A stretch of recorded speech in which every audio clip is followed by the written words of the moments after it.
एक रात एक चोर एक घर में घुसा, दरवाजा खोला तो एक बूढ़ी औरत सो रही थी। खटपट की आवाज से उसकी आंखें खुल गईं। चोर घबरा गया, लेकिन बुढ़िया बोली, डरो मत बेटा, लगता है किसी मजबूरी के कारण तुम ऐसा काम कर रहे हो। कोई बात नहीं, अलमारी में एक तिजोरी है, उसमें का सारा पैसा और गहना तुम चुपचाप ले जाना, लेकिन पहले मेरे पास आकर बैठो। मैंने अभी अभी एक सपना देखा है, वह सुनकर जरा मुझे उसका मतलब तो बता दो। चोर बुढ़िया की बातों में आ गया और चुपचाप जाकर उसके पास बैठ गया। बुढ़िया ने कहा, बेटा मैंने देखा कि मैं एक जंगल में खो गई हूँ। तभी एक कौवा मेरे पास आया और उसने 3 बार जोर जोर से बोला, पिंटू पिंटू पिंटू। बस फिर सपना खत्म हो गया और मेरी आंखें खुल गईं। जरा बताओ इसका क्या मतलब हुआ। चोर सोचने लगा। इतने में बुढ़िया का बेटा पिंटू अपना नाम जोर जोर से सुनकर उठ गया और अंदर आकर चोर को जमकर पीटा। बुढ़िया बोली, बस करो, अब मत मारो। चोर बोला, नहीं नहीं, मुझे और मारो ताकि मुझे आगे से।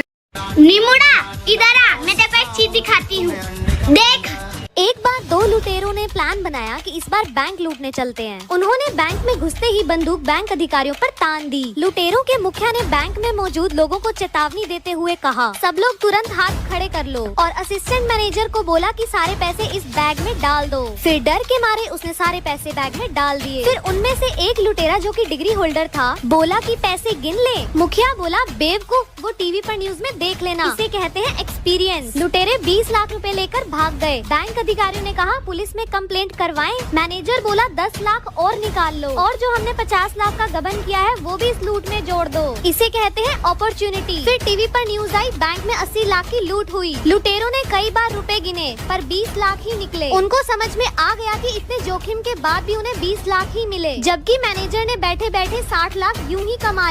जापान ने एक चोर पकड़ने वाली मशीन का आविष्कार किया। जब उस चोर पकड़ने वाली मशीन का एक्सपेरिमेंट अमेरिका में हुआ तो मशीन ने चोर को 10 मिनट में पकड़ लिया, और जब चाइना में एक्सपेरिमेंट हुआ तो मशीन ने चोर को 5 मिनट में पकड़ लिया, और जब आखिर में इंडिया की बारी आई तो 2 मिनट में मशीन ही चोरी हो गई भाई साहब।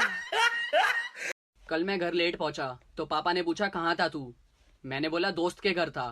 तो पापा ने मेरे ही सामने मेरे 10 दोस्तों को कॉल कर दी। उनमें से 4 दोस्तों ने कहा, हाँ अंकल वो यहीं था। 3 दोस्तों ने कहा कि हाँ अंकल वो अभी अभी गया है। 2 दोस्तों ने कहा, अंकल वो हमारे साथ ही है, पढ़ाई कर रहा है, कहो तो फोन दूं उसे। और एक दोस्त ने तो सारी हदें ही पार कर दी, मेरी ही आवाज में बोला, हाँ पापा बताओ क्या हुआ। कमीने दोस्त। एक बार दादाजी बस से कहीं जा रहे थे। जैसे ही वो बस में चढ़ने वाले थे तभी पीछे से धनिया की आवाज आई, अरे दादाजी दादाजी रुक जाओ, आप अपना वॉलेट तो घर पे ही भूल आए थे, ये लो अपना वॉलेट। अरे थैंक यू बेटा, चलो मैं घर जाता हूँ अब, ठीक है, बाय। उसके बाद दादाजी बस में जाकर बैठ गए और उसी बस में उनकी बगल वाली सीट पर बैठा हुआ था एक चोर। तब उस चोर ने प्लान बनाया कि लंबा सफर है, जैसे ही ये बुड्ढा सोएगा मैं इसका पर्स चोरी कर लूंगा। थोड़ी देर बाद चोर की आंख लग गई और जब उसकी नींद खुली तो उसने देखा कि दादाजी सो रहे हैं। वो तुरंत दादाजी के पास पहुंचा और उनकी सारी जेबें टटोल मारी, लेकिन उसको वॉलेट कहीं नहीं मिला। थक हार कर वो अपनी सीट पर आके बैठ गया। जब दादाजी का स्टॉप आ गया तो वो दादाजी के पास जाकर बोला, दादाजी मैं एक चोर हूँ, आपका वॉलेट चुराना चाहता था मैं, लेकिन इतना ढूंढने पर भी मुझे आपका वॉलेट नहीं मिला। कहाँ रखा था आपने उसको? मुझे तुम्हारी शक्ल देख के ही पता चल गया था कि तुम चोर हो, इसीलिए जब तुम सोए थे मैंने अपना वॉलेट तुम्हारी जेब में रख दिया था। समझ गए बाबू? अब मैं चलता हूँ।